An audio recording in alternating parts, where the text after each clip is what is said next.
All right, just tell me. Just tell me, are they real? I don't know if they're real, but what I don't understand is how we time traveled back to 1964, where all of a sudden we're talking like it's Project Blue Book all over again. You show me a bunch of blurry frisbees in the sky, and everyone's freaking out, saying, no, but I know a guy who knows a guy who found a piece of a something. They're not frisbees now, they're Tic Tacs. This episode of The Modern Rogue brought to you by NordVPN. Head on over to nordvpn.com/rogue. Spell it right, R-O-G-U-E. Sign up for 2 years at a huge discount. Get 4 free months. Whoa! I just made that up. I don't know if they'll, I'm pretty sure they will. 4 free months. So what's going on, Murphy? I don't pay attention to crazy people news, but it sounds like aliens. They're back, like bell bottoms. There was a congressional hearing with a whistleblower who came out and said the government and the military-industrial complex is hiding reverse-engineered, unidentified aerial phenomena, UAPs. They're not calling them UFOs anymore, which I think is just a branding thing, and they're not calling them aliens anymore. Wait, what are they calling them? You haven't heard that? No. Non-human intelligence. NTIs or NHI? NHIs. Wait, NTIs was from The Abyss. Oh, you're right. Like, yeah. That was non-terrestrial intelligence, Yeah, right? does nobody have anything original these days? If you look at a lot of this stuff, a lot of it is rehashed from an Outer Limits episode or something like that. But there was a congressional hearing, which means it's real, right? Okay, They wouldn't lie to us. let's begin by doing our very best to steel man the argument. Okay. We have somebody who claims that he has firsthand knows his buddy Doug, who definitely swears that on the job they have a bunch of alien stuff. So over the course of 4 years, a highly respected guy in the intelligence community named David Grush recorded and gathered information and intel from people who had firsthand experience working with programs regarding reverse engineering crashed ships like at Roswell, and that the government and the Pentagon has been keeping this a secret since the 30s. I think you do realize, but I don't know if everybody at home realizes, everything you said can be 100% true, and yet there doesn't have to be aliens. Right. Because the Roswell crash, as I understand it, was a Mylar balloon. Now, Mylar, No!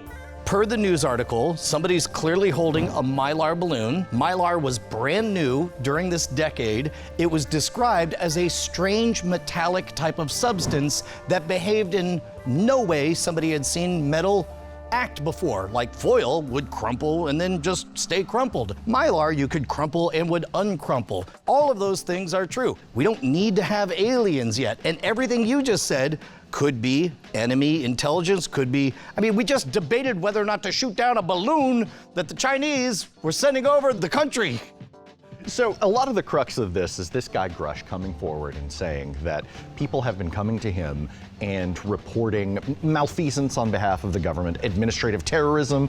If you dare to speak up about something you saw, then you would get demoted and your career is over. Or even hints of murder and violence against people who were going to out that the Pentagon was hiding money and diverting it to reverse engineer alien spacecraft or non-human intelligence spacecraft for purposes of weapons. If you change just one phrase, if you change recovered spacecraft or recovered craft instead of saying the word alien, I still believe in all of that. I just don't see the point to also put aliens in it. So he comes out the other day. It's David Grush and 2 other people in the military, career military, who are testifying that all of this is going on. And yet, the whole time, they're not giving any evidence.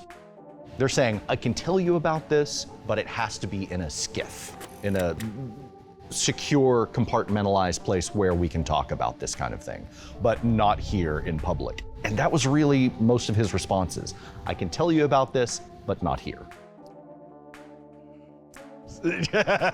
Alarm bells, right? From this hearing, I'm going to talk about some of the big claims. Okay. And I want you to address them. I'm going to do my best to keep an open mind. The government is, quote, absolutely in possession of UAPs. Okay, now that you're not calling them unidentified flying objects, and now that they're not associated directly with intergalactic travel or whatever a UAP is, it means weird. We don't know what it is. Yes, of course they are. And President Obama has come out and said there are definitely things in our airspace that we don't know what they are. Yes, congrats. You have a thing, you don't know where it is. I took a photo the other day. I walked outside. I saw a metal pyramid moving across a pure blue sky, slowly morphing over time. What? I got a picture of it. I don't know how to find it. Maybe the government deleted it. Wouldn't that be weird? But the point is, weird stuff looks weird in the sky. I am certain it was a Mylar party balloon that was underinflated and just shifting. Because when you have no frame of reference, stuff looks really, really weird. For example, a friend of mine, you know CJ Johnson, we had him on the show, right? He called me completely freaking out, saying, Brian, I'm a skeptic, but I can't explain what I'm seeing. There's a bright object in the sky. It moves to the left, to the right, and up and down. I pulled out some astronomical pre-internet celestial map software and figured out, you're looking at Jupiter. And he was like, why is it moving? I was like, are you looking at it straight or are you looking at it through a canopy of trees? He's like, yeah, there are trees around.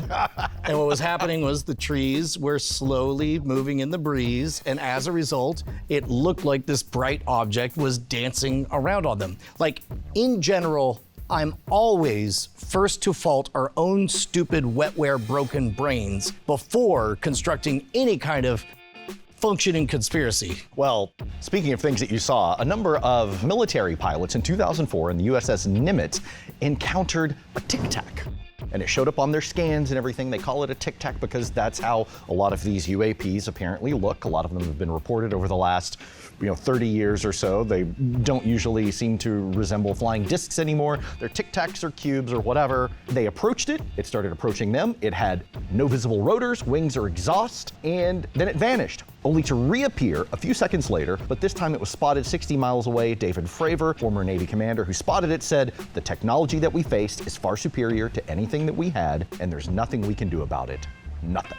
Well, let me cede everything. Everything you've said, every single weird thing that doesn't act the way we expect it to, actual recovered objects, living tissue, so on, so on, so on. The big leap is to go to aliens. Because you're familiar with the Drake equation, right? Absolutely. For those who haven't seen it, I talk about it in my lecture, Scam Sasquatch and the Supernatural. The part that gets me is not that all those things can't be possible. Almost certainly we can get to a place where life is existing on other planets, possibly right here in our solar system. Let's say interstellar travel becomes possible or whatever. The problem is the scale of time. Think about how much we've advanced as an entity in the last, 500 years. And we're gonna just happen to encounter somebody roughly at that same phase out of the hundreds of thousands of years history of our species? Well, that's kind of tangential to Fermi's paradox, right? We all agree that the universe is big enough that life could be anywhere, but where is it? There are different theories. There was an excellent book I read that made the case that the only reason Earth has evolved intelligent life is because we have a guardian in the form of our moon. Most moons are small bodies that can't really sweep away asteroids. We basically have somebody blocking for us at all times, which allows us to prevent those major extinction events that took out the dinosaurs. And if you don't have just one giant moon blocking for you, maybe you don't ever make it far enough to try to get off planet. Yeah, there are a lot of criteria, and some of them are really anthropocentric, but a lot of that comes forward in the book about rare earth. It's really good, but it also says these are the things that have to happen for human-like life to happen. And one of those things is, well, you have to have a moon that's this far away. You have to have a core that generates a magnetic field that can protect you from cosmic rays. You have to have gas giants that can also siphon off all of the other impact events that might happen. So we have, Jupiter and Neptune and Uranus that keeps all of the debris from getting to Earth. It has to be tilted at just the right angle towards the sun to give you mild seasons, et cetera, et cetera, et cetera. There are a lot of things that have to happen for life to occur. Tell me how far apart we are on this one. Almost everything you described, I believe that this person believes. I also did not hear anything that would, as Karl Popper put it, be disconfirmation. Like if he pulled out a gizmo that suddenly caused coins to always flip tails, I mean, after we examine it to see whether or not there's magnets or whatever, then yeah, we'd have something truly extraordinary there. But absent any of that evidence, when you have a bunch of stories and a vague promise of, I promise, and I could tell you, as long as you come into the secret room where I can tell you, why go to aliens after that? Because in the 1600s, we would go to Satan. Yeah. In the 1000s, we would go to Bad spirits. Bubba Hotep, you know? I mean, it's like, it's that last leap that confuses me so much. Well, to that end, saying I can only tell you in a skiff in this compartmentalized super secret place, which means you can't repeat it or you go to jail. Yeah. So that's pretty I mean, that's certainly specious, right? the only thing more impenetrable, I would imagine, would be a paywall. One more thing. Yeah. Grush said that multiple colleagues were injured by UAPs. He also said he had interviewed individuals who have recovered non-human biologics. Cool, more stories. Those are great stories. Love them. Love all the stories. And then he pulled one out of his bag and dumped it on the table. Unless it started singing "Hello, my baby, hello, my darling," I'm gonna need a little bit more to go on than what I'm seeing right here. Yeah, and that's what it was. It was all stories, and they were careful not to say alien. They were careful to say non-human intelligence. Which is exactly what you would do if you were trying to rebrand New Coke as Coke Classic or what have you. You know what also could be considered a non-human intelligence? ChatGPT. How about a whale? A whale. An octopus. Yes, you know what? I have no doubt that at some point a foreign power put an octopus in a spaceship and sent a balloon over, and they're all like, what even is this? It's sort of like every chupacabra turns out to be a coyote with mange. If you hear hoofbeats from around the corner, think horses, not unicorns. Yep. But also, let's get a drone and an octopus and crash it somewhere. Okay, it's gotta be a squid. My daughter will get very upset if we take the very intelligent octopus. She won't even eat octopus anymore. But a squid's apparently dumb. Oh, yeah. We'll put a squid on a drone. To quote the Squid great on a sage and eminent junkie Kurt Cobain, it's okay to fish because they don't have any feelings. So Bryce, Yeah. I have a riddle for you. Riddle me this. Imagine a middle-aged modern rogue is able to travel to DEF CON over in Las Vegas, and yet he never leaves his home in Austin.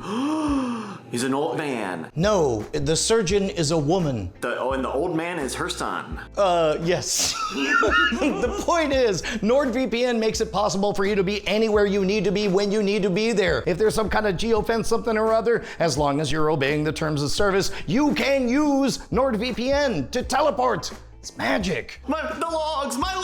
Okay, listen up, you old Canadian. You don't have to worry about your logs because they don't keep them. You know why? Because they're down in Panama. And last time I checked, there ain't no extradition treaty with Panama. They keep your stuff safe and they delete your logs. Also, for some reason, my chair's just turning. It's eventually gonna be like an whoa.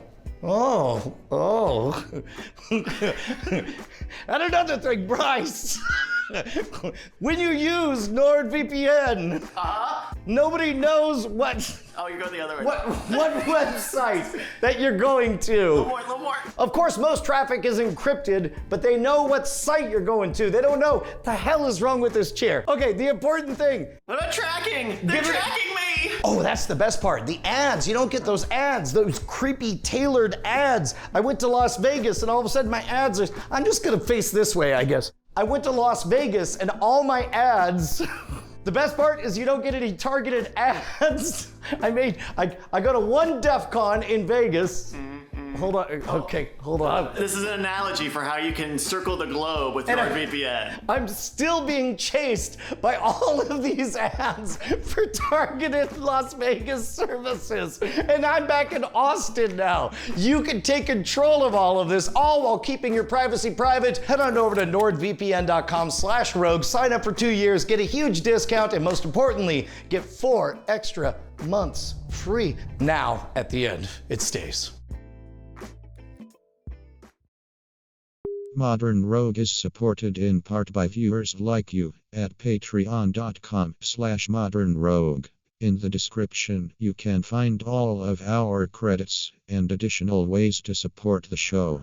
Well, one of the theories is that they actually are time travelers. They're us from the distant future. So I'm glad we're on the same page. I read that book. I don't know that one. That was literally the ending, is that they're like, we're coming back to save you. I love the voice. That might have been how All I time read travelers sound like that. 1955, I have to go to the Enchantment Under the Sea dance. Be excellent to each other and party on!